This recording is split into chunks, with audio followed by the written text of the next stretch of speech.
Bom dia, boa tarde, boa noite, boa madrugada, boa qualquer hora. Estamos aqui, diretamente daqui mesmo, com mais uma live do Geoforça. E hoje tem live, tem explicação, tem meia-culpa, tem tudo. E tem principalmente uma live despretensiosa do meio da semana, com revelações bombásticas, daquelas. Ontem fico muito feliz porque desde domingo, desde sábado, já mostrei qual a tendência nossa em relação à análise pontual do que está acontecendo na Ucrânia. E hoje, tudo que se escuta pela mídia em geral, algum filho da puta deixou um carro aí com alarme ligado aí na frente. Tomara que leve logo esse Fusca. Tá? Então é o seguinte, fizemos o apanhado de que o que estaria acontecendo nos Estados Unidos, o que estaria acontecendo, o que seria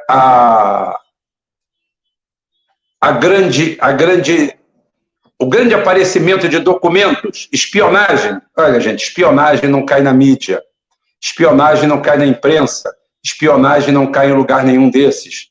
Espionagem é uma coisa que o nome já diz, é um negócio secreto, é um negócio nebuloso. Ninguém vai estar na mídia com tudo isso. Então, apostamos e apostamos bem. Aquilo foi vazado. Eu vou falar alguma coisa de estrutura militar para vocês, para ninguém esperar em momento algum, nesses canais velhacos ordinários que tem aí. Chapéu, não vou jamais chamar de chapéu de alumínio, não. Chapéu de alumínio é o idiota, o grama azul é o idiota. Essa gente que está aí sabe o que está fazendo. São canalhas profissionais. São canalhas profissionais.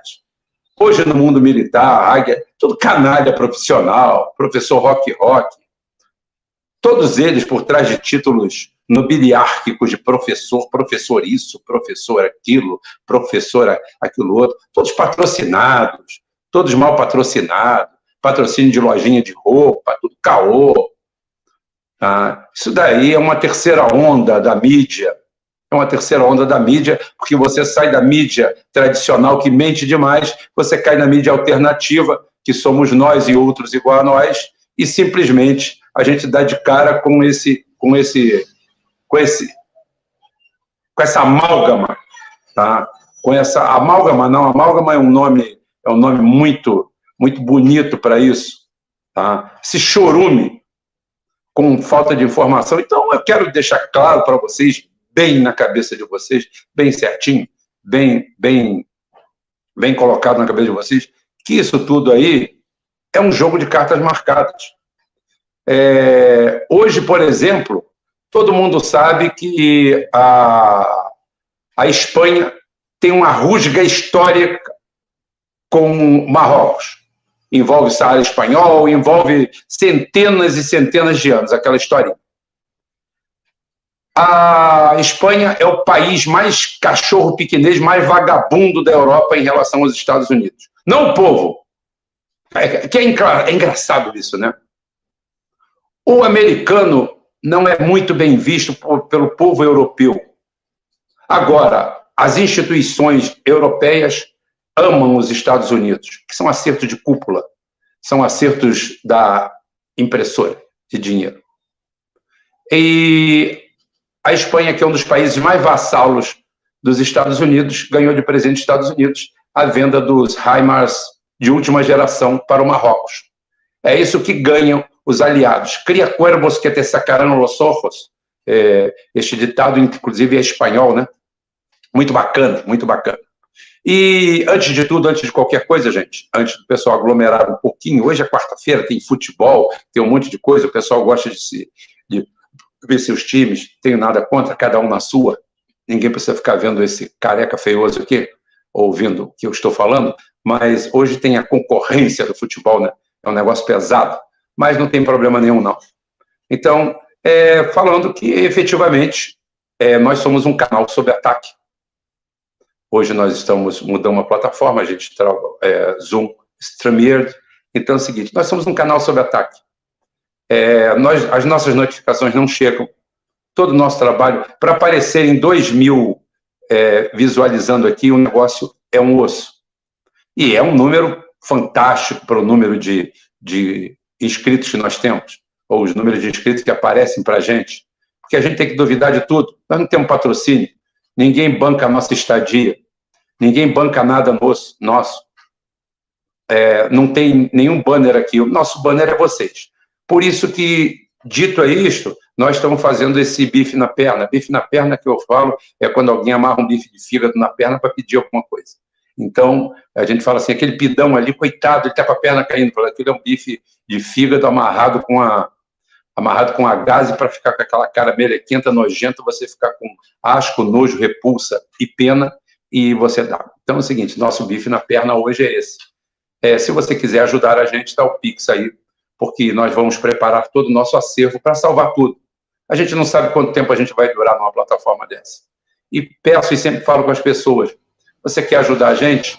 Vai dar R$20 aí, eu vou ajudar o canal hoje, vai dar R$20. Então é o seguinte, bota R$2 aqui e bota 18 no Pix. Porque 30% de tudo que a gente fatura aqui vai para o YouTube. E a gente recebe uma vez por mês o dinheiro. O dinheiro vem uma vez por mês e eles recebem todo dia e ainda tiram 30%. Não teria nada demais, seria um preço exorbitante, mas não teria nada demais se a gente recebesse um trabalho digno de volta, correto, limpo, honesto. Mas não é nada disso que acontece. A gente recebe sabotagem, covardia, como nós que tivemos 2 canais, recebemos strike nos 2 canais, por motivos tolos, toscos, sem sentido, lives repetidas que rodavam no outro canal. A live que derrubou o Geoforça rodava no portal Rubem Gonzalez há meses, sem causar problema nenhum. Quando foi colocado aqui, disseram que nós estávamos com um discurso anti-vacina. Discurso anti-vacina, quem está? É o governo brasileiro. É a Anvisa caçando a AstraZeneca para quem tem abaixo de 40 anos. Por quê? Problemas e problemas. Quero dizer também que outra que ganhou um strike foi minha amiga Cibele Laura. Um abraço para ela, para a filha, para os filhos, para o namorado, para o cachorro, para o papagaio, para os vizinhos que prestam. Né? Então, a nossa solidariedade aí, a Cibele Laura, que faz um trabalho corajoso, bota na reta e paga por isso. Está na cara, né? Botou na reta, paga por isso. Sofre do mesmo processo, boicote, é que a gente é insistente. A gente é insistente. E a gente vai fazer isso. Nós vamos mudar a plataforma, vamos mudar tudo, e a gente está fazendo uma campanha de arrecadação mesmo. Bota R$1 aí, bota R$2. Não bota nada também. Esse conteúdo aqui é de graça. Tudo que eu faço aqui é de graça. Tudo que eu faço aqui, eu não tenho direito autoral de nada. Nós não registramos direito autoral de nada. A gente pode registrar o direito autoral das nossas lives. E nós não fazemos isso. Ela está liberada para você pegar, cortar, levar para a sala de aula, levar para... até para falar mal da gente, não tem problema. Tá? Levar para um lixeiro, para um vazador de lixo. Para tudo isso aí, você pode levar a nossa live, pode cortar, pode botar no seu canal. Liberado. Não tem isso. E tudo aqui é 100% gratuito. Nosso trabalho, a gente faz aqui, com certeza. E por isso que eu falei que hoje nós vamos ter, vamos dizer, nós fomos incitados aqui de alguma forma, excitados, o nome certo é excitado. É um processo de excitação, tá? Em que você tem que dar alguma resposta para algumas perguntas, e você deve fazer antes. Daqui a pouquinho eu volto aqui para dar um abraço, um beijo e um queijo para vocês. Tá? E vou, efetivamente, a esse ponto que fica um pouco questionado. Eu vi um questionamento e eu gosto de responder questionamentos, principalmente se o questionamento for educado, obedecer a uma estrutura correta, a um trabalho bem feito, e a gente vem aqui e responde.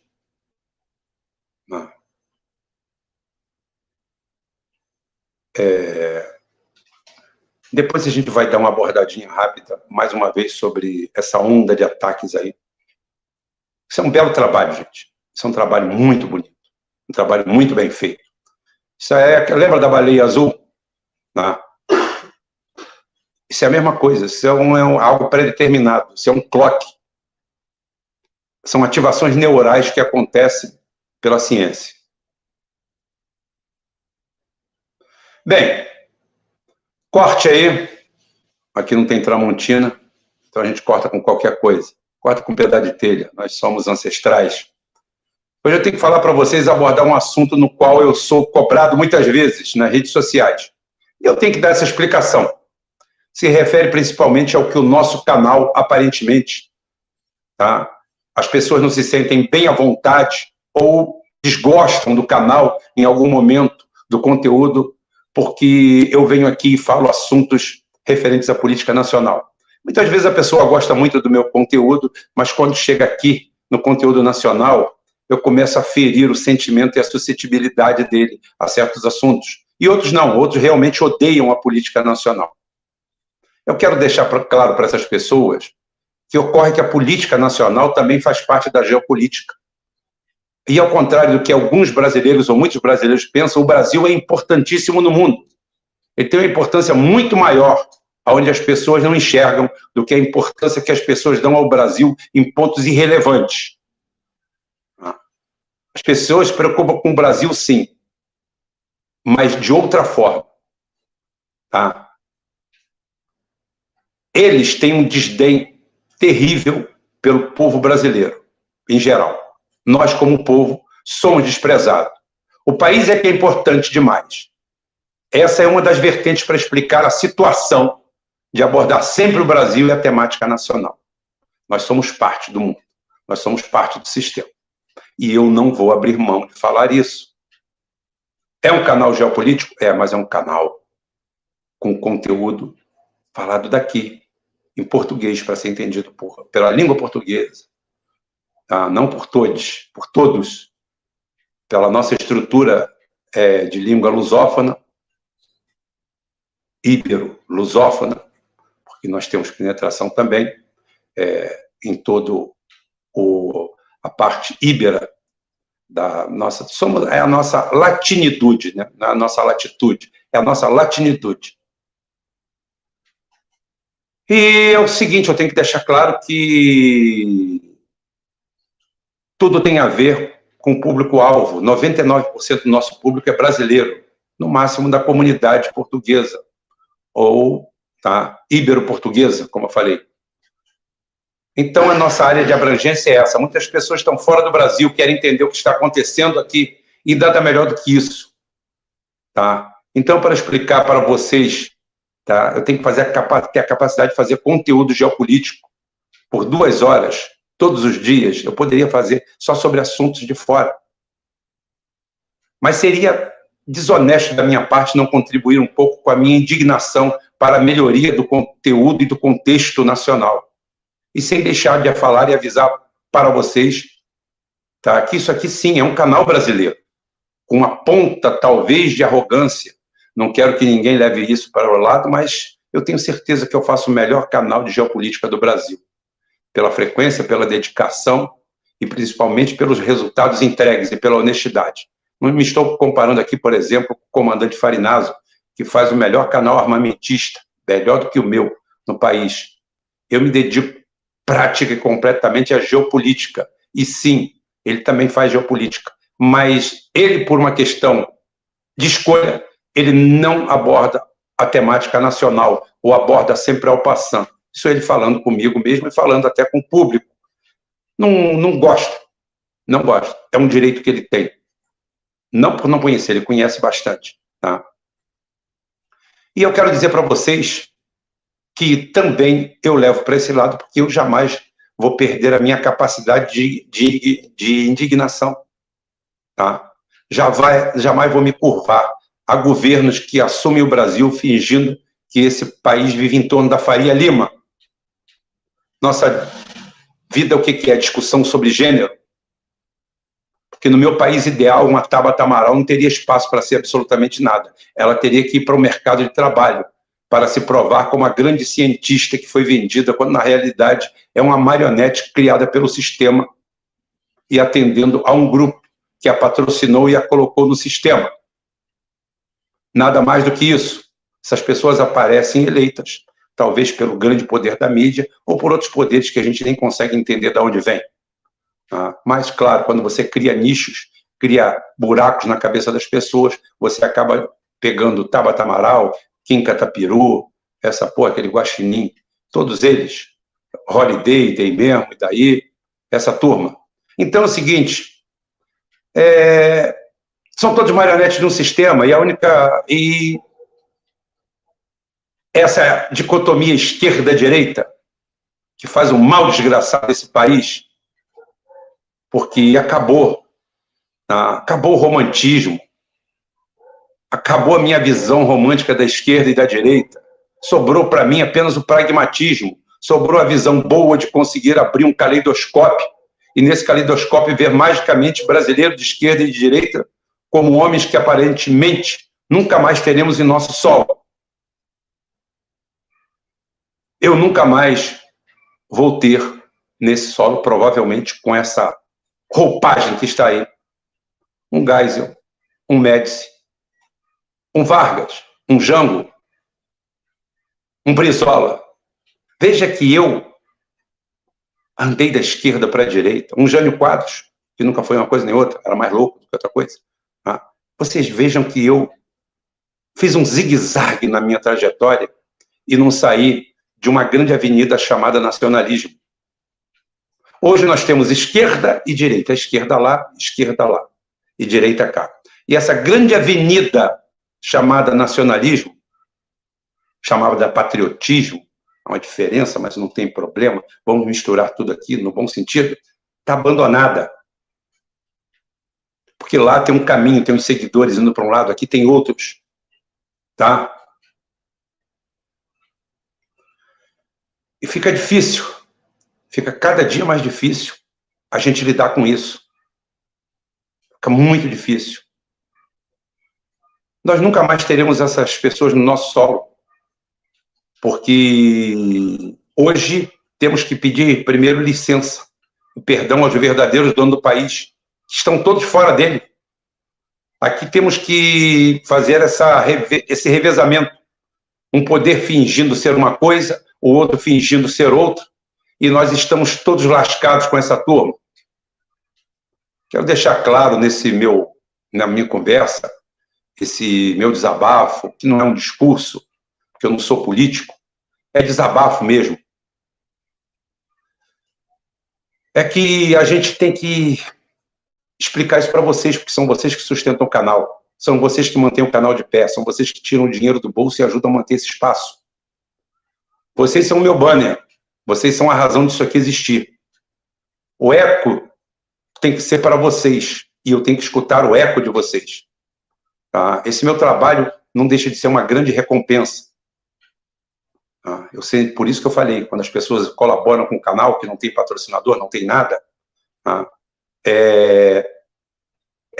Em torno de um grande trabalho.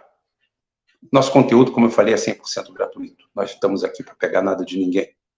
Tá? Todo mundo pode ficar aqui à vontade. Não escolho ninguém por isso, por aquilo.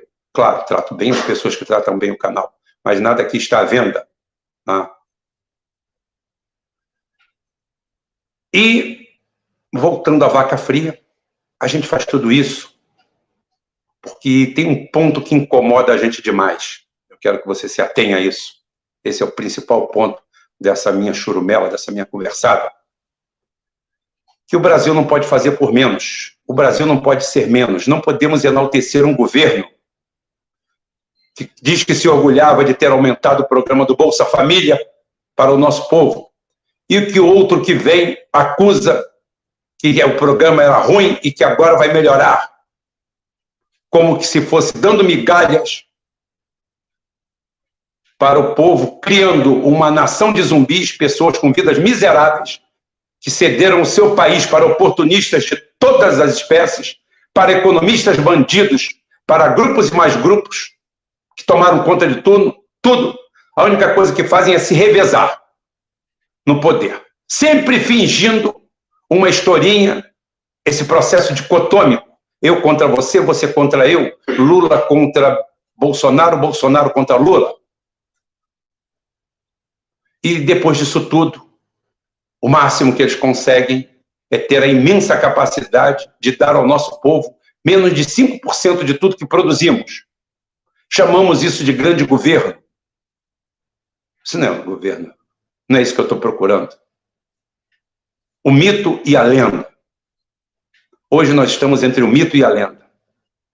Ambas só existem na cabeça das pessoas. O que eu estou procurando para o nosso povo, por isso que é um meia-culpa também, é um desabafo, é trabalho duro, digno, bem remunerado. O Brasil não pode pagar um salário mínimo vergonhoso desses. A nossa economia não pode dar essa miséria. Nós não podemos pagar essa fortuna de juros, juros básicos. Nós não podemos passar por nada disso e estamos passando. E temos que ainda dar graças a Deus por não morrermos de fome.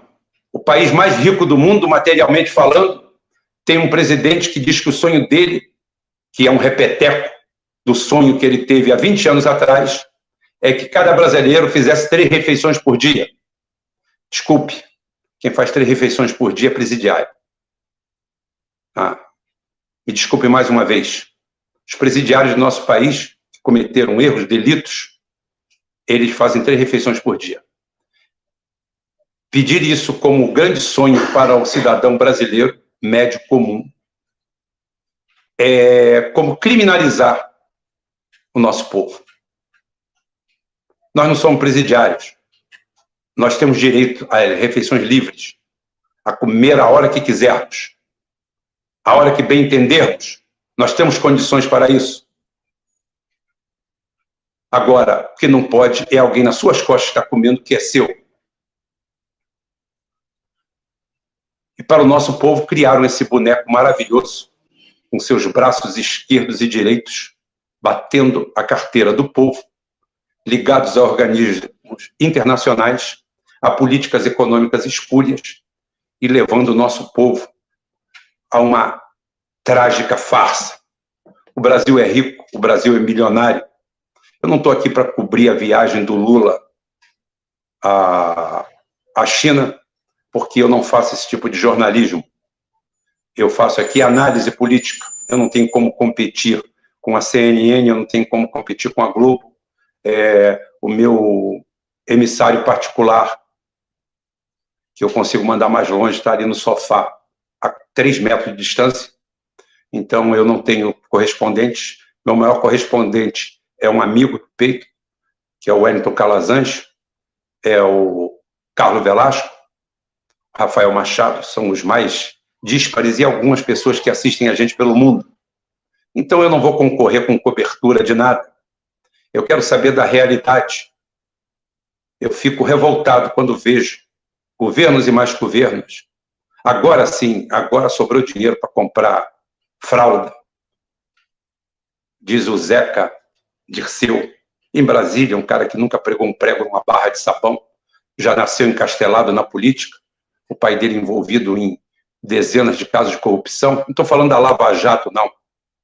Procurem depois quem é Diego Hernandes, porque o Rubão fala e porra! Quem é Diego Hernandes? Quem foi Diego Hernandes na Petrobras? No mandato de Olívio Dutra e depois Gabriele. Gabriele tentou colocá-lo para fora, mas descobriu que ele era o homem do Zé Dirceu. Nunca trabalhou na empresa, desenhista, técnico desenhista, pendurado num sindicato, que nunca saiu do sindicato, e veio direto para a alta cúpula ou alta cópula da Petrobras. Seu Zeca Dirceu, o senhor em berço de ouro, vivendo em berço de ouro, comemorando o povo brasileiro que agora vai poder comprar carne da onde? Mordendo a língua. Um país em que o cara ganha R$ 1.960 de salário, salário que dá mal para cobrir os custos de um casal que esteja em eterna dieta,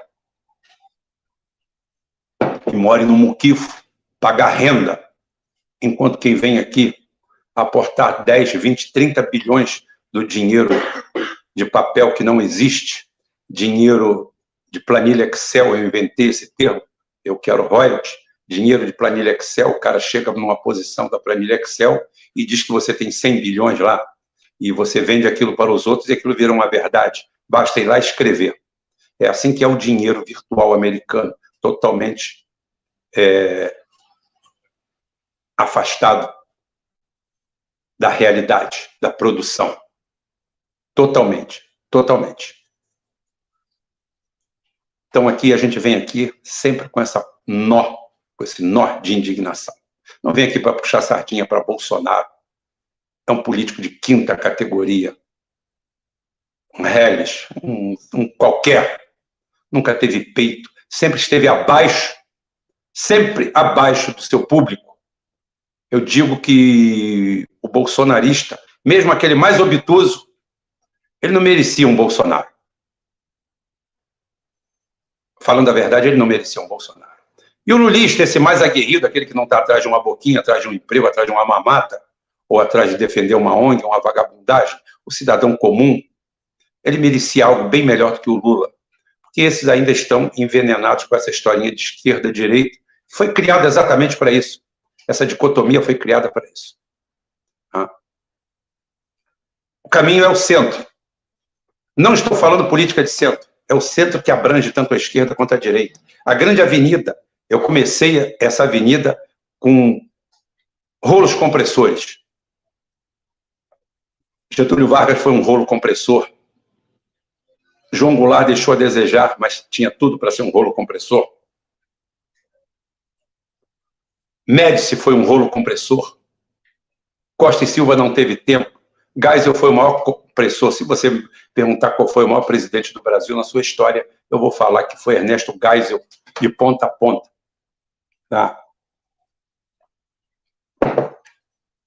Se eu quisesse colocar dois, colocaria ele e Getúlio Vargas.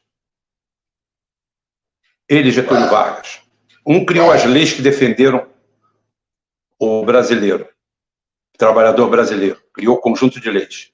E o outro, no seu mandato, nunca, apesar de toda a pressão internacional, de tudo que nós passamos, fomos para a lista negra dos Estados Unidos. Geisel é visto nos Estados Unidos como comunista, como um sujeito perigoso. Tudo que se tem para falar, inclusive até do Figueiredo. Figueiredo era obtuso, deixou o Golbery tomar conta do seu governo. Golbery, o grande traidor desse país. Golbery, se vivo hoje, fosse... Vou ficar quieto, vou falar não. Vou ficar quieto. Vou pular essa em respeito a algumas pessoas que ainda merecem respeito. Muitas já perdi o respeito por elas há muito tempo. Mas, então, gente, eu tinha que fazer essa abertura, mostrar isso para vocês. Por que é que eu foco no conteúdo nacional? Porque nós fazemos parte disso tudo e a gente faz parte desse um todo. E a gente quer uma mudança nisso tudo. Eu não aguento mais Bolsonaro, eu não aguento mais Lula, eu não aguento mais um idiota me chamar de bolsonarista ou algum imbecil achar que eu sou lulista. Eu não sou nada disso. Também acho pobre demais alguém me chamar de direita ou de esquerda. Eu evoluí, eu saí dessa dicotomia, eu saí dessa bolha. Então você não tem lado, eu não tenho lado, eu tenho um lado só. É o lado do bom senso. O bom senso é que corrige a nossa rota.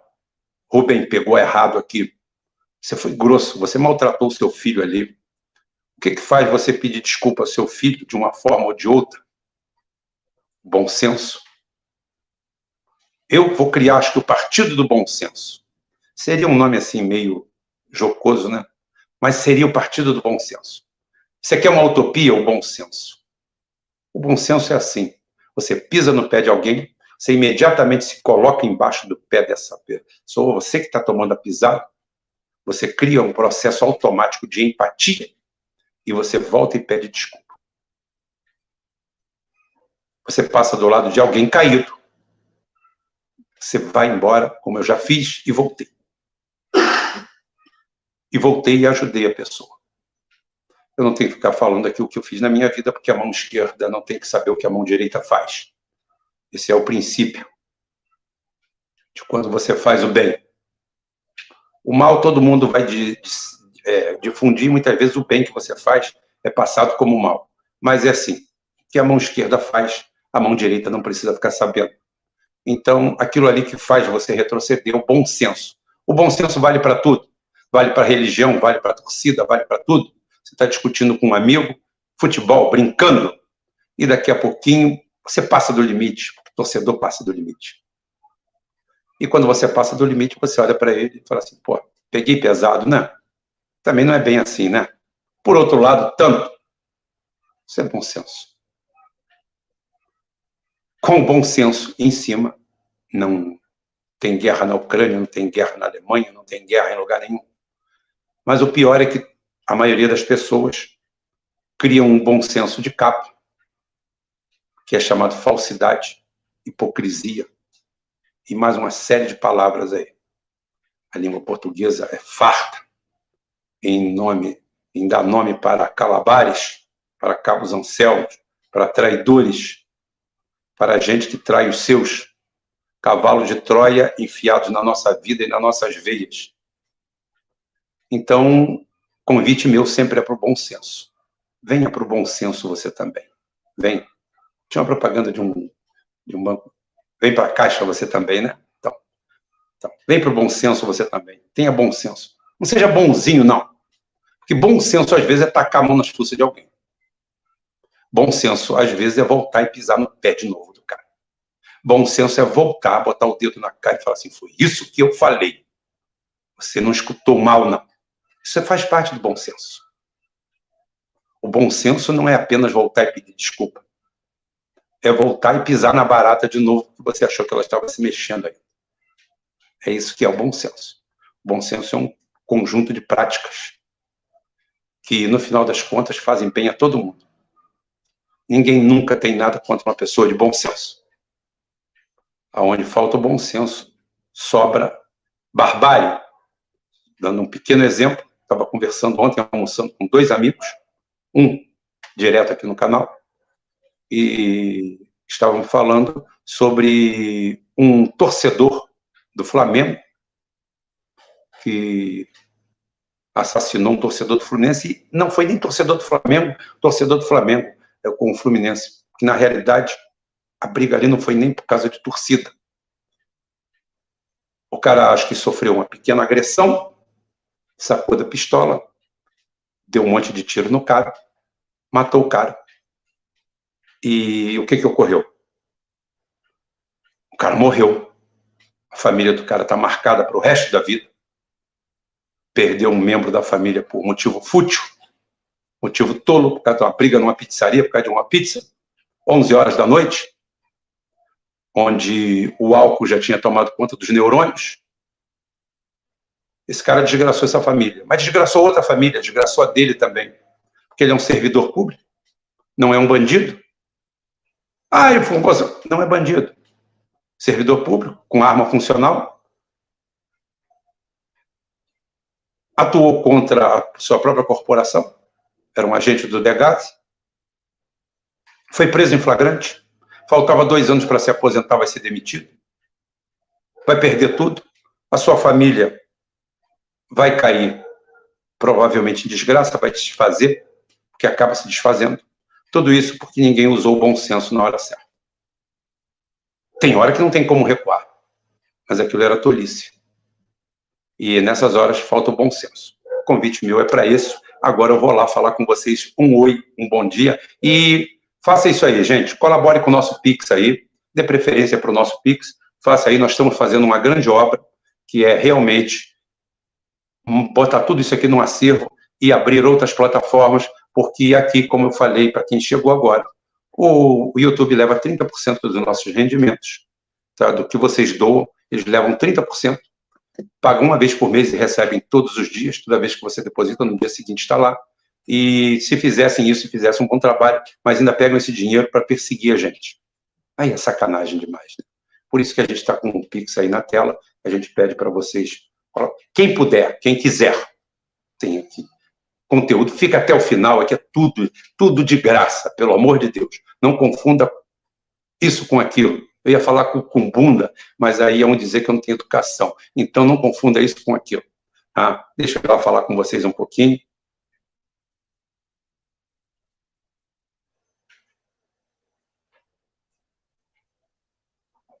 Coca Zero, um abraço, obrigado. Rubão, o Celso Daniel foi um caso terrível. Agora, terem derrubado o médico legista, um agente da Polícia Civil e 5 testemunhas foi excessivo, não acha? Claro, claro que sim, eu concordo com você plenamente. Aquilo ali foi um trabalho de quadrilha. Aquilo foi um trabalho de quadrilha. Aquilo é de gangue. É mais ou menos como a Marielle. É a história da Marielle. É a história da Marielle. A quem interessa? Aqueles dois bandidos, podiam estar presos por outros crimes, aqueles dois cachaceiros, que não foram eles que atiraram, eles não tinham destreza nem capacidade, nem teriam tempo de chegar até ali. Mas eu não vou falar nisso, não. Exatamente, Matheus Lima. A direita brasileira, bom dia, boa tarde, boa noite, Matheus Lima, vê Geisel como um comunista por não ter se ajoelhado para os Estados Unidos. Fez mais, cortou o contrato da termonuclear com a Westinghouse e foi lá e assinou com a Siemens. Cabra Bravo, 1975. 1975, independência de Angola e Moçambique, países irmãos, nossos irmãos. Departamento de Estado americano vem ao Brasil tentando cooptar a presidência. Primeiro, eram repúblicas marxistas e Geisel nem aí. Se fosse o imbecil do Bolsonaro, olha só, nós não vamos reconhecer nenhum governo comunista, vermelho. Vocês são todos comunistas, safado. Geisel, que o Bolsonaro não serve para limpar a merda do gato não, do rato que fazia ninho no porão do Geisel. Geisel, que era esse homem, o Bolsonaro, que não serve para... O Bolsonaro é pior que o cocô do rato que fazia ninho na laje da casa dele. Geisel foi lá, foi o primeiro país do mundo a admitir a independência colonial de Angola e Moçambique. Imediatamente o Departamento de Americano veio aqui para o Brasil procurar. Claro que a primeira coisa, a primeira coisa que eles fizeram foi colocar uma guerrilha em cada país para destruir esses países. Foi isso que os Estados Unidos e a OTAN fizeram. Botaram um movimento terrorista em cada país, principalmente Angola. A interface a gente com Angola era muito maior, pela proximidade de Salvador, ali, linha reta, a gente ali, na mesma latitude, em longitudes diferentes, estávamos ali. A primeira coisa que eles criaram foi uma guerrilha lá dentro, dividir o povo para roubar, assaltar, e criaram a UNITA para combater o MPLA. Geisel é sondado pelo Departamento de Estado americano. Onde você sabe disso? Eu aprendi com William Bonner. Foi o William Bonner que me ensinou isso. Por isso que eu sei dessas coisas. Foi cooptado, isso aí são dobras da história. Vão indo, tocam para frente, vocês vão aprender. Cooptado pelo Gerald Ford, que era o presidente dos Estados Unidos, porque o Brasil poderia fornecer soldados e oficiais, sargentos negros para combater, pela facilidade do idioma, contra o poder marxista instalado em Angola. Por que que eles vieram procurar oficiais negros no Brasil? Por que que Gerald Ford, por que que os Estados Unidos, por que que o Departamento de Estado americano, para tentar sabotar uma nova república, um povo ansiando por viver, sobreviver, escolhendo o regime de poder que ele queira, por que que vieram atrás de oficiais negros no Brasil? Sargentos negros? Por quê? Pergunto eu, respondem vocês. Por que eles queriam? Vou lá para ver quem responde essa. Por que os Estados Unidos queria?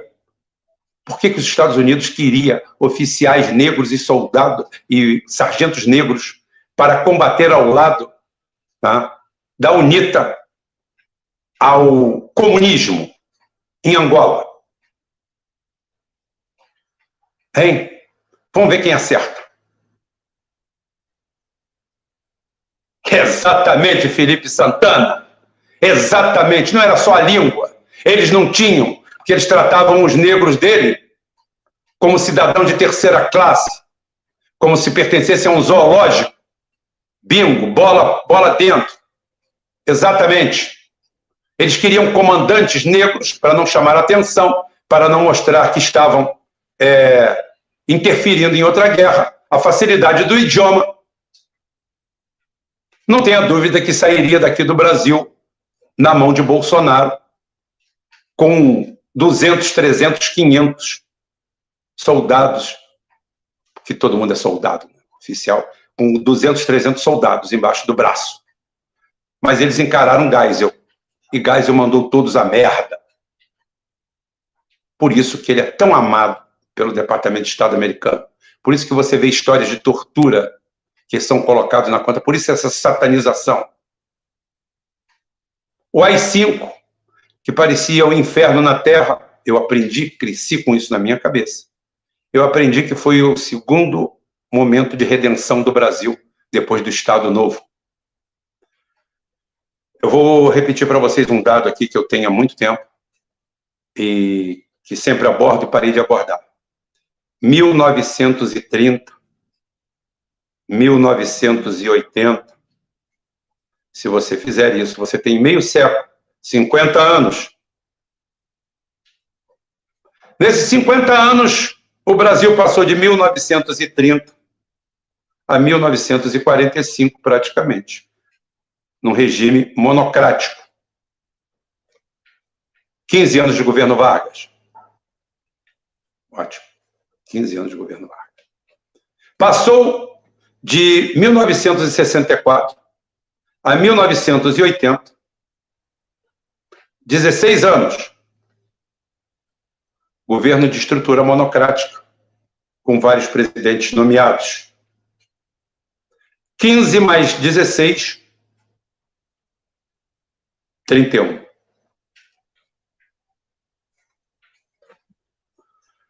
O Brasil, de 1930 a 1980, foi o país que mais cresceu no mundo.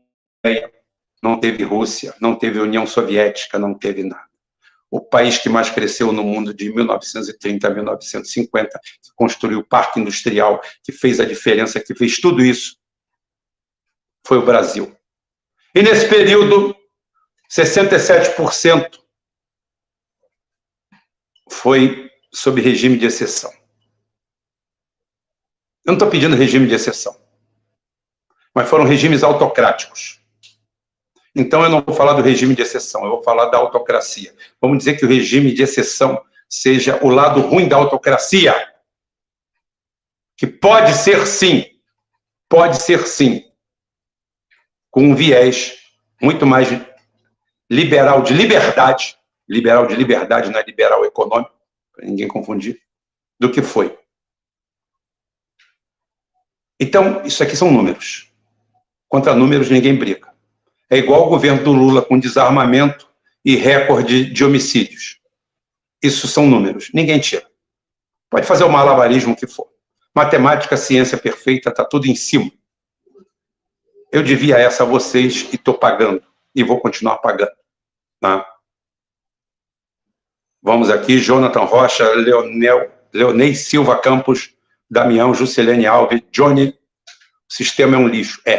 Nós temos que mudá-lo. Donald Alves, o único país que teve alguma mudança no país foi o regime militar. Foi. Tá?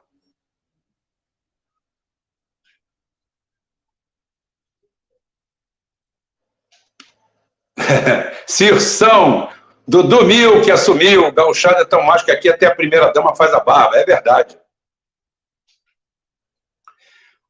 ESA 77, a sociedade ocidental que caminha para isso. A oriental está simplesmente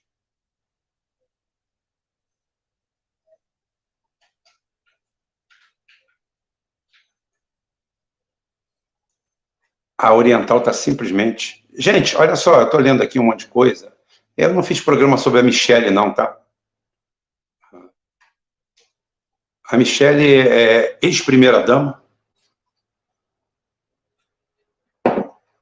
Para mim, não fedeu nem cheirou, como toda primeira-dama deve fazer, não feder nem cheirar, porque ela não é eleita a nada. Espero que a atual siga o mesmo roteiro. Rubem Coca Zero, mais uma vez, obrigado pela colaboração. Vavá Jesus também, obrigado. JSM, boa noite. Alex Carvalho, Gustavo Domingos, Walter Batalha, Cangal, Xux Fuzileiro, John Wick, Rafa Good, Tony Soprano, Sérgio Macaco. Eu vou falar uma vez sobre o Sérgio Macaco, fazer uma dobra depois. Sérgio Macaco foi contra os mais idiotas da ditadura militar. Os que colocaram algumas notas, algumas páginas negras. Poucas, tá? Poucas, muito poucas. Nome e sobrenome. Rubem, o que você acha de Fernando Diniz na seleção? Eu acho uma porcaria para o meu time e o máximo para o futebol brasileiro. Fernando Diniz é um gênio. Fernando Diniz é genial. Fernando Diniz, ele é um gênio porque ele recupera valores. O principal deles é a simplicidade. Outro ponto é que Fernando Diniz, para quem não sabe, ele é psicólogo. Ele foi jogador de futebol, mas é psicólogo. E ele se preocupa com o jogador, com a estrutura, com a mente do jogador. Ele sabe, ele viveu naquele meio. E ele falou que como atleta não tinha alegria. Fez daquilo uma profissão. E aquilo estava errado. Ele é fenomenal. Ele pertence àquela categoria de seres fantásticos. Não no futebol, mas em toda a atividade humana. Ele é mais ou menos um Bernardinho da vida. Se você vir aqui falar em quem o Bernardinho vota, caramba, eu vou te mandar a merda. Eu não estou falando disso. Estou falando da capacidade de colocar a mão em alguma coisa e fazer funcionar. Então, isso aí, você tem que atuar no campo psicológico. Você tem que saber o que está fazendo. Então, é fantástico. Fernando Diniz é fantástico. Ele provavelmente só vai aceitar um cargo na CBF, se a CBF der autonomia a ele. Ele não está indo lá para ganhar mais dinheiro, para ganhar menos dinheiro. Ele falou que o problema não é esse. E eu acredito vindo dele. O Goberido Couto e Silva foi o homem que passou a perna no Figueiredo. Ele tentou fazer isso com gás e não conseguiu. Dart Alec, o presidente Cadaval Alcântara, os acordos já foram feitos. Isso é uma proforma, ele não vai conseguir nada. Os presidentes atuais do Brasil são bonecos. Se não fosse, eles viriam aqui e fariam a diferença aqui dentro. Eu não estou vendo diferença nesse ponto, eu falo, eu não vejo diferença entre passar fome para a China e passar fome para os Estados Unidos, não. O problema é que as políticas de exportação dos Estados Unidos, eu acabei de mostrar a Espanha lá com Marrocos. Tá? Exatamente, bom senso é de defender o óbvio. Mas se você vai conversar com um petista ou com um bolsonarista radical, o óbvio é jogado na lata do lixo. Putin, boa noite.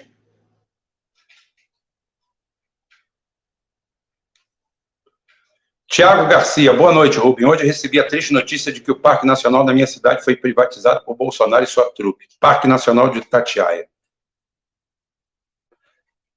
Isso é vergonhoso. Isso é vergonhoso, porque a primeira coisa que eles alegam é que não tem dinheiro. Só não falta dinheiro para pagar magistrado e político, e emenda, e roubalheira. Nailton Ferreira, bem-vindo à Turma Ruim, obrigado, mais um sócio para aqui, para o nosso clube. Elivelton nasceu em 1975, bom ano, bom ano. E a facada em Bolsonaro, foi um maluco ou foi um crime encomendado? Eu deixo isso para os anais da história. Anais? Anais não tem nada a ver com anos, não, por favor, filho. Já falo canais errado. Ah, sim.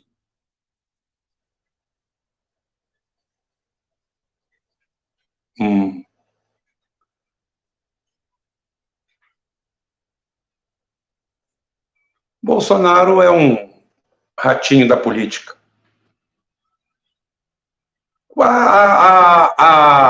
A missão do Bolsonaro não acabou, que é a mesma missão do Lula. É os dois serem inimigos, briga num ringue de lama. Não muda nada. Taxa Selic, 13,75. Com essa taxa, nenhum país cresce, nenhum país dá emprego, nenhum país tira seu povo da miséria. Com 13,75 de taxa Selic, você só enche o rabo de investidor que vem para o Brasil e não paga imposto de renda, enquanto você, passando fome, paga imposto de renda para R$ 1.900. Procura uma escola de alto gabarito para esses dois Brasis, essa Belíndia, que esse termo foi criado, esqueço, foi, eu acho que o Beluso, tá, que criou esse termo, Belíndia, mas é cada vez mais Belíndia, uma Bélgica ao lado de uma Índia, aonde você chega, o cara fala assim, nossa, colégio do meu filho, 2.500, está muito barato, que maravilha. E do cara que tem que alimentar a família, você vai lá e cobra imposto de renda.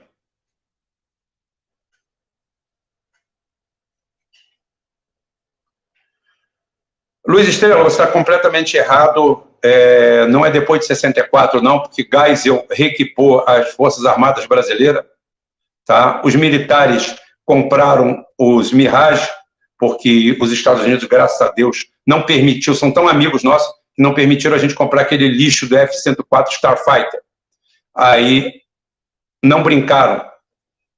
Médici foi lá e comprou os Mirage franceses, Mirage 3, e depois conseguiram comprar o caça de exportação, o Super Talon, o F-38, ou o famoso F-5, Tiger 2, agora é Tiger M, depois de remoçados pela Embraer e pela Elbit, se não me engano, Elbit acho que também participou. Então, fizemos a usina nuclear, projeto da bomba nuclear, submarino nuclear, estava tudo. Então, em 64, nossas Forças Armadas não foram a continuidade dos interesses dos Estados Unidos, não. Luiz Estrela, você está completamente equivocado.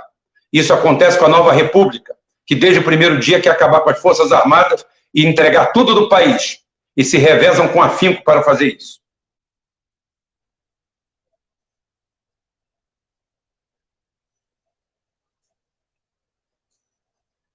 Viriato Garcia, opa, depois a UNITA. Beleza, obrigado. Provavelmente você é daí, né?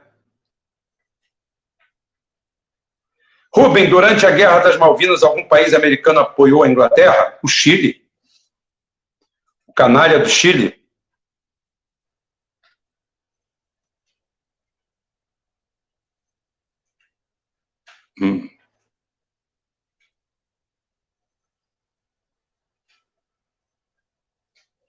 Erivelton, a volta de todo mundo ao governo não tem... O que faltou, eu sempre falei, insurgências acontecem de cima para baixo, não de baixo para cima. Tem gente esperando até agora.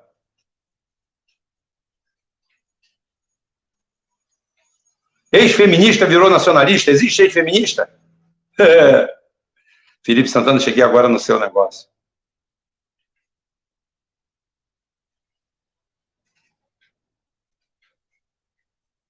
Rubão, ouvi hoje uma live no canal Conhecimento Expandido que o governo militar fez um genocídio indígena. John Wick, muito bom, não passe mais nesse canal, porque é tudo mentira. Quem priorizou a Calha Norte foram os militares. Foram eles que ocuparam a Amazônia Legal. Foram eles que fizeram tudo aquilo ali. A Transamazônica tem o objetivo de integralizar a Amazônia.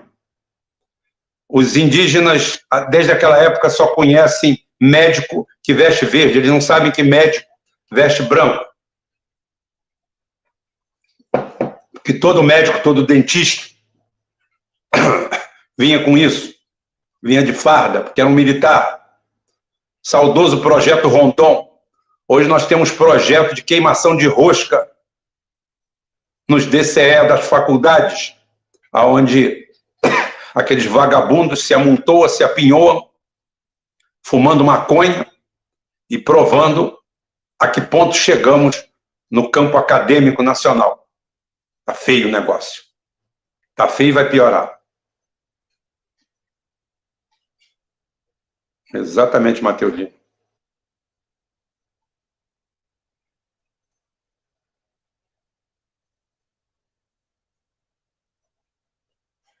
Mateus, teve um negão veterano da Segunda Guerra que foi espancado pela Ku Klux Klan e o governo nada fez. Rapaz, Cassius Clay, Muhammad Ali, tinha acabado de ganhar uma medalha para o país, para o povo dele, e simplesmente foi expulso de uma sorveteria, onde foi tomar um sorvete. É essa turma que você quer ao seu lado? São esses caras que vêm aqui ensinar para a gente o que é racismo? Falar em racismo estrutural? O Brasil não tem racismo estrutural, nunca teve. Nunca teve. Qualquer pessoa que falar que no Brasil tem racismo estrutural, afaste-se dela. Ou ela é muito ignorante, muito boçal, ou é uma pessoa com um nível de desonestidade tão grande. Racismo existiu e existe. Não estou negando o racismo. Racismo estrutural é aquele onde a estrutura... Quem dá estrutura? Sou eu? É você? Não. A estrutura é algo que vem do Estado. É o Estado que te dá estrutura. É o Estado que te dá estrutura. Então, existe algum artigo na Carta Magna, na lei, em algum lugar que fala assim, isto aqui é para negro, isto aqui... Muito pelo contrário, agora tem ao contrário. Tá? Gente, tem um cara que fala assim, eu quero agora gays ainda foram mais longe. Mas estou falando lá onde está a estrutura. Negros deverão receber 30% a menos no salário nos seus cargos. Eu trabalhei na Petrobras, existe uma folha salarial lá. Você está inserido no nível lá. Ali não tem a cor, não. O brasileiro, desde que foi dado o direito de votar, a população podia ser branco ou negro. Nos Estados Unidos, não. Entrar na faculdade. Não tinha faculdade. Certo. Estamos falando de poder econômico. Estamos falando de outras situações. Isso aí, como eu falei, escravidão é um fenômeno antropológico criado pelo homem que causa simplesmente máculas e feridas na sociedade e ela leva tempo para cicatrizar. Isso não tenha dúvida. Ainda mais quando você tem esse fator racial envolvido. Por quê? Porque nem sempre a escravidão está ligada a uma raça subjugar a outra. Nenhuma etnia. Muitas vezes um pessoal, uma vila, subjuga a outra. Todos os negros que vieram para o Brasil eram escravos na África. Por quê? Porque eles tinham sido tomados, eles tinham sido conquistados e estavam sendo vendidos. A realidade é essa. Eu não posso falar outra coisa. Eu vou mudar o sentido da coisa? Eu vou desestruturar o meu pensamento e a realidade para falar isso aqui? Não. Então, essa gente que queria vir para o Brasil, que tinha que pegar oficiais aqui, né? Essa gente que vai aqui ensinar para a gente, acabaram com os índios dele. Roque é Pedra, obrigado pela colaboração, valeu, não posso mandar pix do exterior. Então vai por aqui. Não concordo sempre com tudo aqui, mas não é o que procuro. Quero sinceridade, inteligência e coração no lugar certo. Aqui tem tudo isso. Mas, olha só, às vezes nem eu concordo comigo. Fica tranquilo. Estamos no mesmo barco. A gente não quer que todo mundo concorde tudo com a gente. Agora, como eu falei, quando a gente chama para reflexão, quando vai eu e você, o Roque é Pedra, quando eu e você vamos para uma discussão, quando sair o bom senso, o termo comum, que nós dois acatemos aquilo ali. Porque às vezes feria um pouco o meu, feria um pouco o seu, ou eu que estava errado, ou você que estava errado. Mas o bom senso levou a gente para o centro. O centro da questão, não o centro político.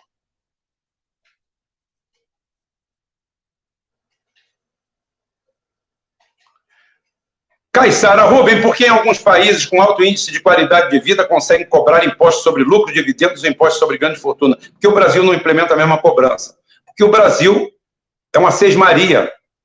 O Brasil tem uma elite podre em volta da Farinha Lima, que tem em todos os lugares, está em Ipanema, no Leblon, em vários lugares, na Savassi, em bairros nobres, pelo Brasil afora. Esse pessoal simplesmente quer que você viva na miséria. Quando é uma questão muito inteligente, eu sou dono de uma padaria, eu sou dono de uma pastelaria, eu sou dono de um bar, sou dono de uma loja. Qual é o meu sonho de consumo? O meu sonho de consumo é que as pessoas ganhem bem. Por que falam que o cara que tem uma loja em Ipanema paga caro, mas ganha bem? Por quê? Me diga. Por que esse cara ganha bem? Porque ele vende para gente que tem alta renda.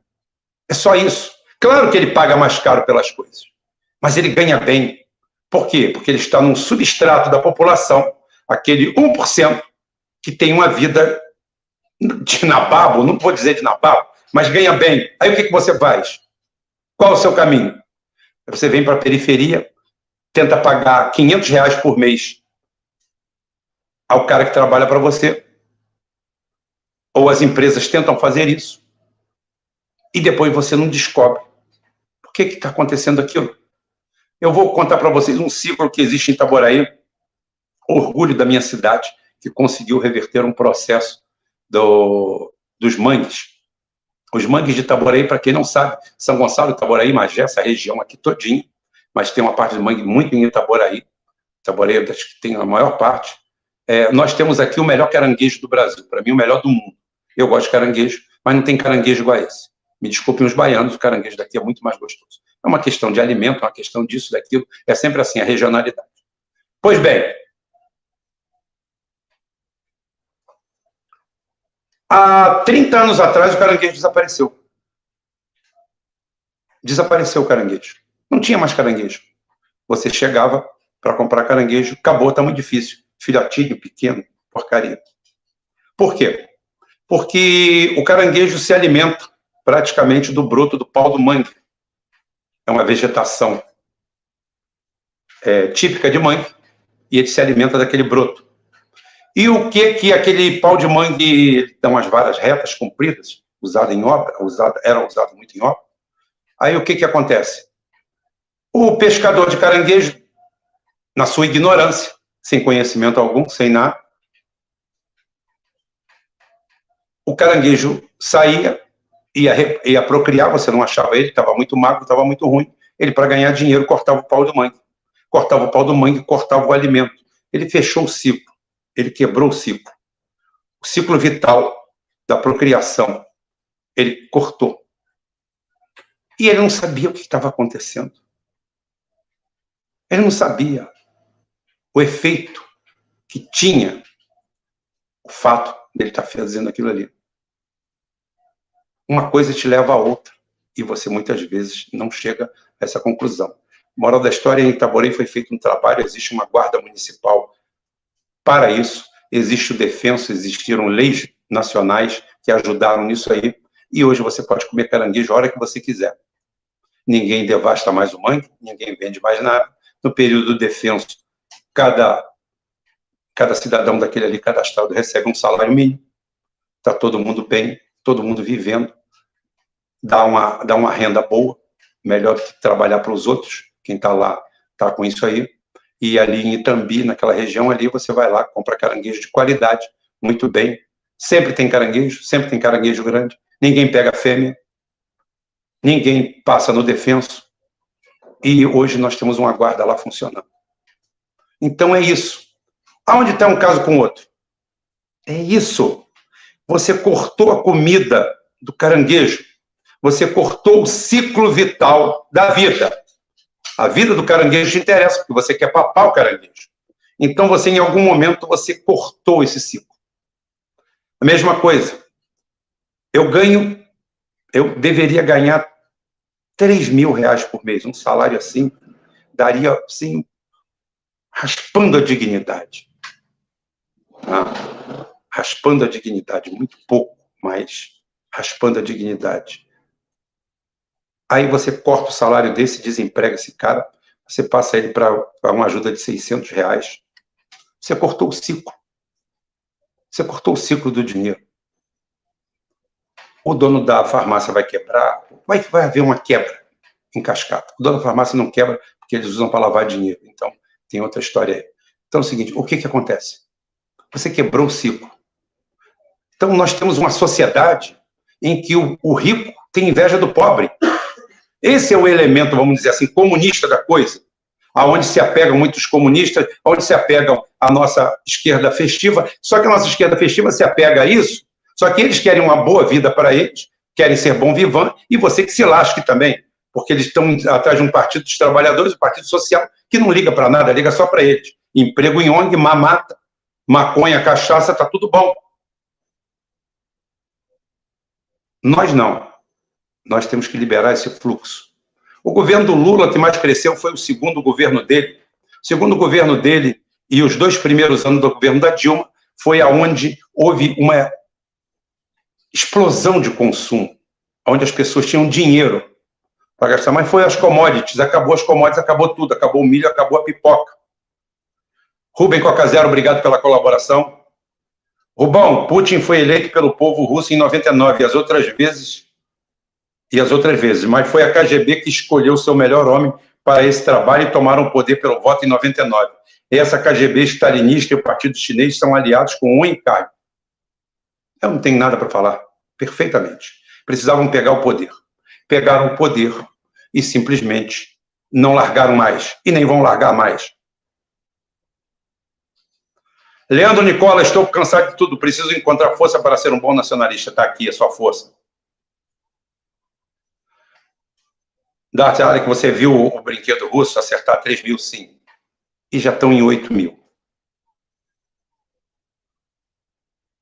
Exatamente, a CBF não quer ninguém que preste. Só que vai ter uma hora que eles vão ter que ceder. Rubão, você viu que a China quer incluir o Brasil na roda certa. O Brasil não se inclui onde não quiser. O Brasil só não é grande porque não deseja, porque não quer. Porque a nossa elite, os nossos políticos que estão lá acima, uns dizendo que são de esquerda, outros dizendo que são de direita, fazem isso. Rubão, o que você acha do canal? Eu não tenho nada para achar do canal de ninguém. Eu acho que ele vem aqui muitas vezes pegar o meu conteúdo, só isso. Porque eu boto as coisas aqui no dia seguinte está lá. Então, eu só quero dizer isso. Mas o resto não tenho nada contra canal nenhum. Cada um faz o que quer, o que bem entende da vida. Gente, obrigado. Estou recebendo as colaborações aqui. MR Jag Souza, obrigado pela colaboração. Sempre presente, você como outros. E, tipo, falando aqui que eu estou fazendo a campanha do Pix aqui, porque essa daqui visa a gente mudar a estrutura e tentar salvar todo o nosso conteúdo. Estamos sob ataque e vamos continuar sob ataque. E não acho que ninguém vai ficar bonzinho de um dia para a noite, muito pelo contrário. Até porque a gente contraria muita gente por a gente não ter lado. A gente não tem ninguém para defender a gente. Acabou de explodir 18 vacas no Texas. Como é que é isso? Conta isso depois para a gente. Vamos ver aqui.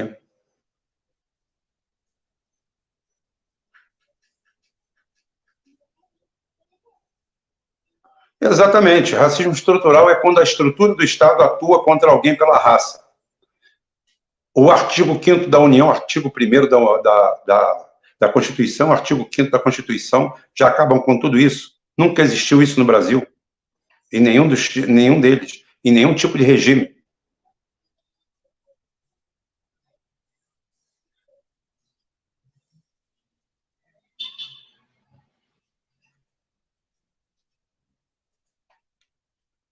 Xi tem um poder de persuasão impressionante. Macron e Lula saíram convertidos. Leonardo, tem uma coisinha a mais. Os que foram lá já foram convertidos. Eles já foram sem saída.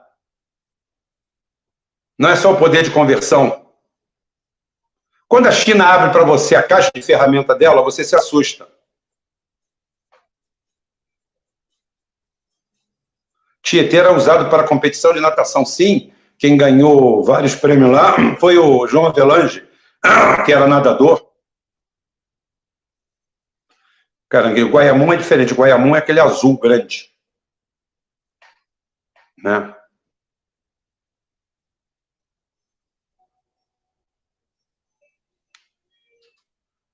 Silvana Argolo, Francisco Félix de Souza é o maior traficante que o Brasil teve notícia de escravos. O maior vendedor de escravos do Brasil, ele era negro.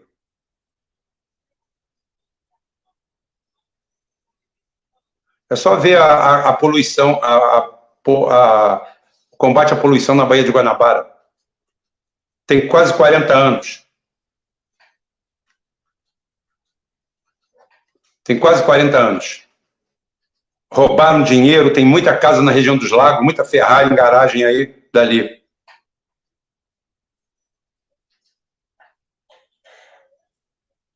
Vamos ver aqui rapidinho. Eu quero abordar o assunto principal. Rishi Sunak não é entusiasta da ajuda à Ucrânia? Quem agora deixou de ser foi o Macron. Sibéria tem muita coisa oculta. 12 cidades secretas. Só isso.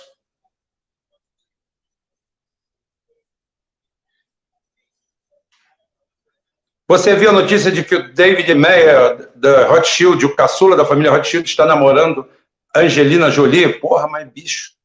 Caralho. 1,75. Próximo passe que der nela, mata o eixo. Meu Deus do céu. Cacete. Nem eu mais estou querendo Angelina Jolie, o cara está pegando. Mas tá bom. O Medvedev ia fazer uma festa na Ucrânia.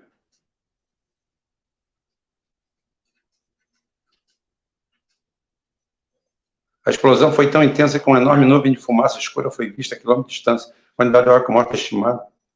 Texas. Pô, não estou sabendo disso não. Vaca atômica. Ai, por isso que eu gosto de você. A inteligência aqui.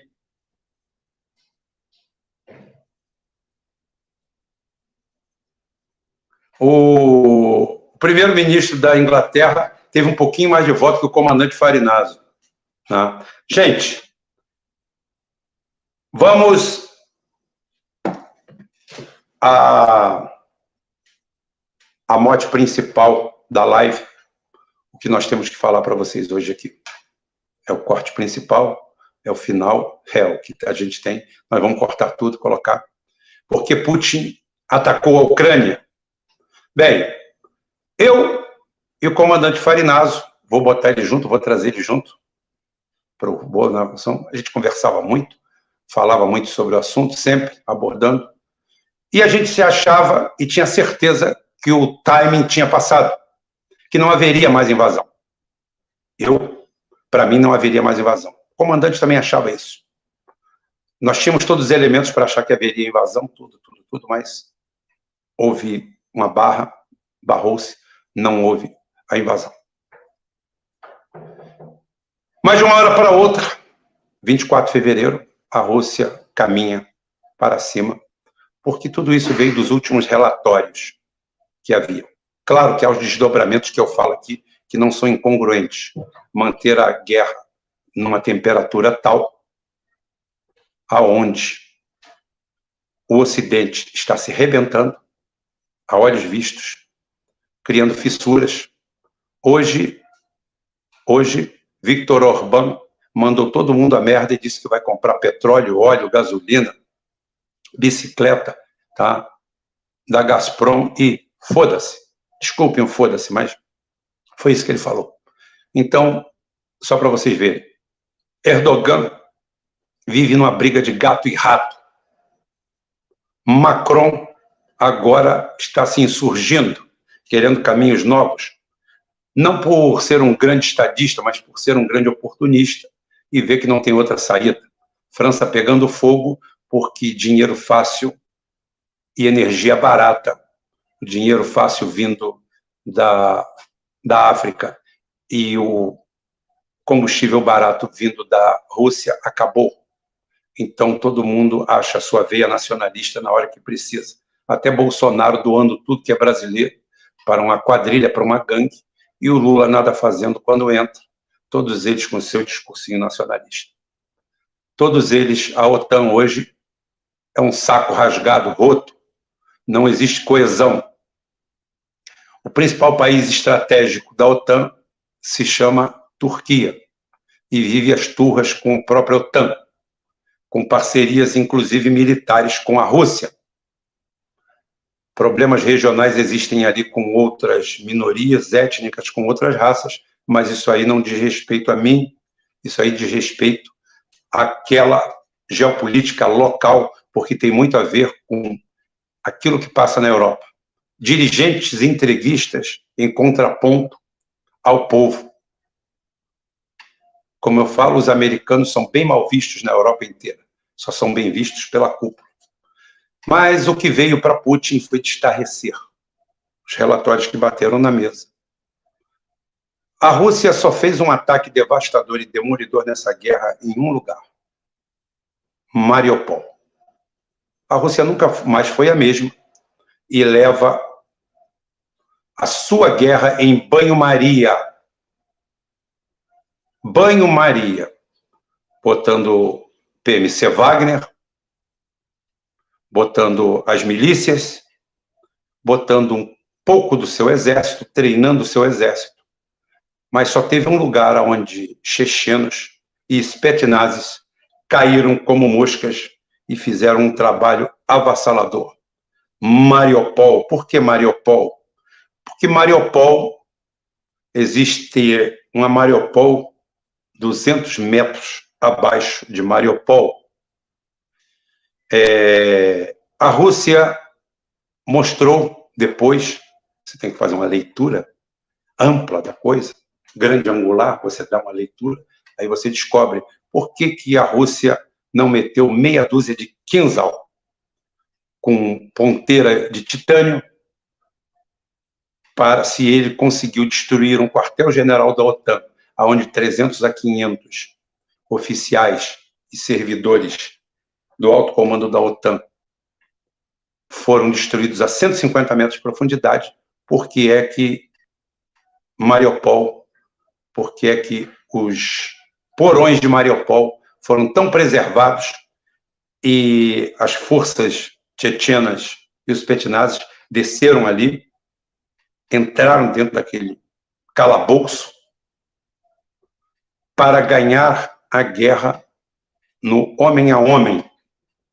Se existia condições de, por exemplo, você soterrar todas as entradas. Porque os biolaboratórios, total oficial de 17, faziam o que as Forças Armadas Americanas não têm condições de fazer e seus armamentos caquéticos não têm condições de fazer. O real motivo, os reais motivos, simplesmente os Estados Unidos estavam preparando, na surdina, um grande ataque biológico contra a Rússia, que poderia redundar numa subcategoria da Covid ou qualquer coisa que o faça. Os estudos da Covid estavam lá, em laboratórios, biolaboratórios. Por que esses laboratórios não estão em Porto Rico? Por que estavam todos na Ucrânia? O problema foi quem ele se agregou, quem ele chegou perto. Ele chegou perto de um palhaço. E o palhaço queria aparecer. Palhaço gosta de pau. E Volodymyr Zelensky começou a dar com a língua nos dentes. Começou a provocar a Rússia quando não era para provocar. Quando era para ele passar panos quentes na Rússia, ele passou a provocar. Provocar, provocar, provocar, provocar. E por último, quando ele não tinha mais nada que provocar, ele, em vez de calar a boca, ele falou que queria mísseis nucleares na Ucrânia. Isso levantou os olhos de todo mundo. E tendências e situações que pareciam já ultrapassadas foram definidas como prioridade zero. E Mariupol não deixou a desejar. Vários e vários venenos, vários e vários tipos de ataque biológico estavam preparados para ser usados contra a Rússia. Por quê? Em 2018, Putin vem a público e apresenta o Sarmat, Perseverest, Kinzhal, Status 6, o Poseidon, apresenta o Belgorod, capaz de carregá-los, carregar 6 tantos quantos esses aí. Mais uma série de armamentos. Sistema Murmansk BN, assustador. O programa fudeu nos Estados Unidos, no Pentágono, entrou em alerta máximo. Eu não vou falar o que eu sei, tenho certeza aqui, porque eu não vou derrubar o canal. Infelizmente, eu não posso falar. Mas vocês deduzem aonde começou o grande ensaio dessa guerra biológica. Vocês imaginam por onde começaria essa guerra biológica? Aonde já tinha começado. Aonde já tinha começado. Incapaz de alcançar militarmente, está aí o 183 que foi para o saco, contrato com a Lockheed Martin para fazer um míssil hipersônico de jardim de infância, porque só o Kinzhal atinge Mach 10, 12 mil quilômetros por hora. O 183, acho que é o 183, o Arrow americano, era para 5,5. Esse valor a Índia já faz, a China já faz, a Coreia do Norte já faz, mas os Estados Unidos não faz. Os Estados Unidos, fufu de maré desci, porque o que você está vendo na Ucrânia é um simulacro, não é uma guerra, não é uma batalha. Uma batalha decisiva final não vai ter forças convencionais, por isso que a Rússia, em 2008, ele termina a reestruturação do seu exército, enxugando o exército, fazendo um exército forte convencional, mas incapaz de um grande enfrentamento, como deve ser. Você não tem que ter um enfrentamento de hordas de milhões de soldados. A Rússia trabalhou com isso em sucesso e botou todas as fichas e todo o dinheiro que sobrava no desenvolvimento das superarmas, que já são da época soviética, nada de novo. Enquanto isso, os Estados Unidos atacando de guerra híbrida, de Bitcoin, de dinheiro de planilha, de encontros e desencontros de toda a natureza, de toda a ordem, nesse cenário econômico mundial que eles criaram como uma armadilha para eles mesmos, que estão caindo agora. Em 1970, eles acabam, em 71, eles acabam com o padrão ouro e todo mundo fala assim, agora eles vão ficar podres de rico. De 1971 para cá, do fim do padrão ouro, os Estados Unidos só faz crescer para baixo, só faz aumentar a injustiça social.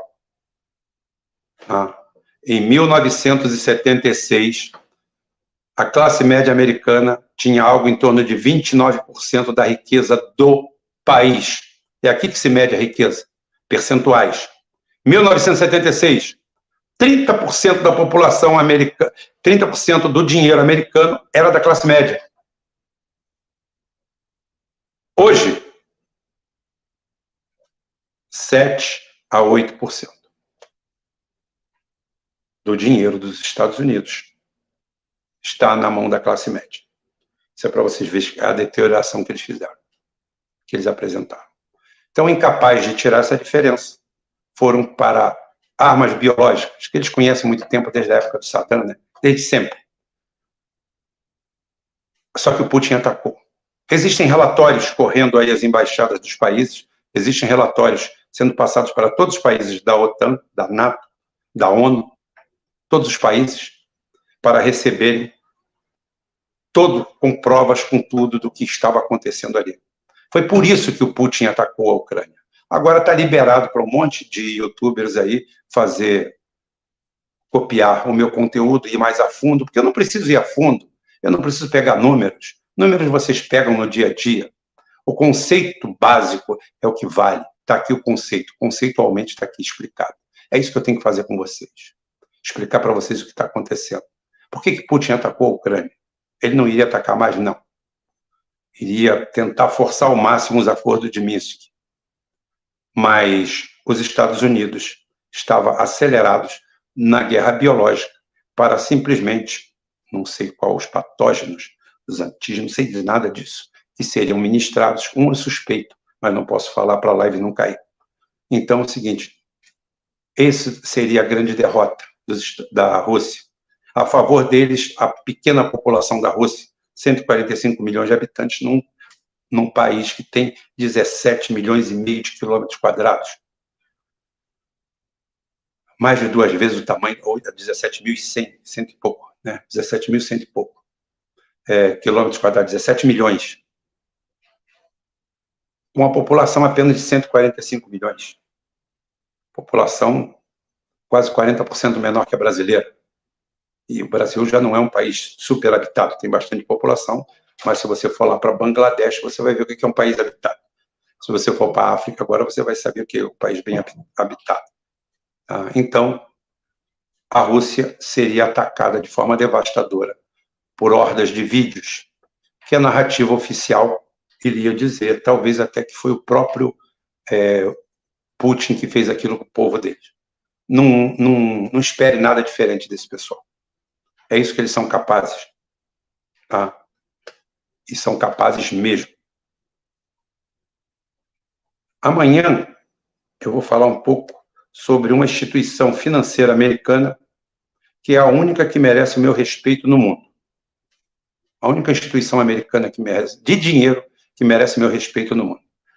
Pelo pragmatismo deles, por tudo envolvido, pela própria história e por aplicar o seu dinheiro diretamente em produção. Depois, se o patrão é bom ou ruim, é você que escolhe, está no seu país. Mas essa entidade financeira, eu vou falar dela amanhã, não vou dizer qual é ela agora, é a única que merece respeito nesse cenário. Centenária, pragmática, de origem judia, mas com um comportamento totalmente avesso ao comportamento sionista. Não há um quê de exploração imensa nesse negócio, eu vou falar e vou provar. Amanhã eu falo dessa instituição financeira. E aqui agora você acabou de descobrir por que o Putin atacou a Ucrânia e por que existem relatórios e mais relatórios. Mas eles vão ser igual a viagem à Lua. Eles nunca vão aparecer e quando aparecer você não vai acreditar, porque William Bonner vai dizer para você, quando eu falo para você, as outras pessoas, né?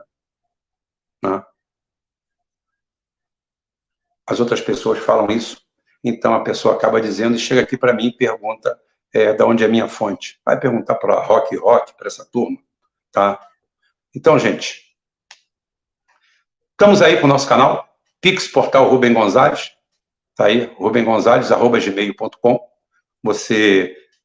Essa colaboração que a gente está pedindo, essa campanha especial, estou botando sempre o Pix aí. Você quer colaborar do outro jeito, colabora aqui. Você não quer, não quero, não posso, não tem problema, bicho. Mas continua aqui com a gente. Continua aqui com a gente. Faça parte desses 1.400 que estão aqui nesse momento com a gente. Não tem problema nenhum, não. O nosso conteúdo é 100% gratuito e 100% liberado. Você pode cortar para dar aula, para botar como mau exemplo, para ameaçar as crianças, botar onde você quiser. Levar para o botequim. Nós não temos direito autoral, não tem nada registrado aqui. Tudo isso aqui é do povo, é nosso. É o nosso trabalho, a gente se esforça. Vem aqui, faz a análise, manda para você. Como eu falei, os Estados Unidos estão arrumando uma desculpa para sair da Ucrânia. Hoje já começou a pipocar na mídia. Eu estou falando isso desde sábado. Eu sou genial? Não. Não. Nada. É simplesmente a honestidade de fazer a análise correta com os elementos que você tem. Tem muita gente que é capaz de fazer isso. Alguns realmente não são capazes porque têm a mente diminuta. Mas nós fazemos isso e trazemos aqui para você. Eu poderia fazer uma super live, esperar sábado ou domingo para falar isso, mas eu falo aqui agora, pronto, está aqui. O que é? Vai desdobrar? Provavelmente não, porque o poder midiático do Ocidente, do Norte, não está na mão da Rússia, não está na mão da China, ainda está na mão das grandes empresas, dos grandes impérios de comunicação, das farsas que andam em volta da gente, como redes sociais, só para dizer isso para vocês. Então, eu quero agradecer a presença de todos, pedir a vocês aqui que permaneçam no canal, divulguem nosso conteúdo, tragam pessoas para aqui.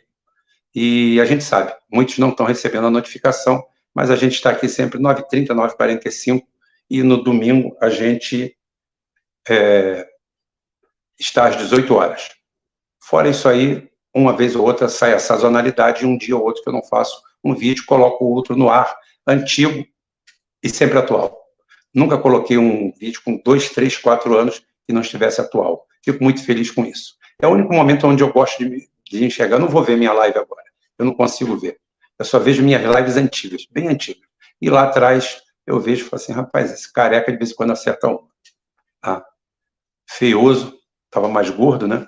Agora meu rosto está recuperando um pouco. Não que eu engordei, é porque agora estabilizou mais ou menos no peso que eu quero. Está tudo muito bem. Então, está ótimo para todo mundo. Obrigado. Se eu estou meio vesgo, meio negócio desorientado, é porque eu tenho que reposicionar quando a gente faz por essa plataforma aqui. Mas a gente tem que testar as duas. Tá? Amanhã a gente fala sobre Taiwan e fala sobre essa instituição financeira, que é a única instituição financeira digna de nota nos Estados Unidos. Tá? A gente volta amanhã no mesmo horário, se Deus quiser. Ele há de querer. Fui.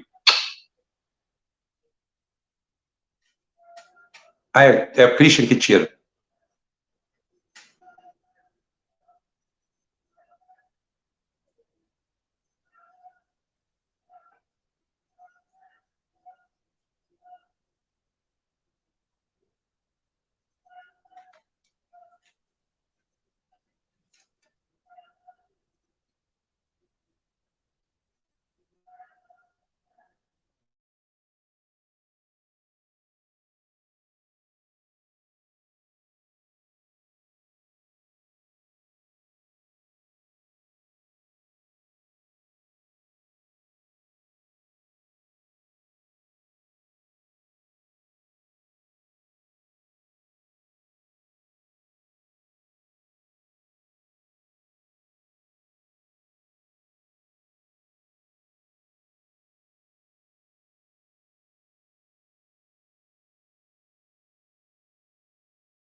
Vou ter que sair por aqui mesmo. Dei esse chorinho para vocês verem essa coisa linda que mamãe criou.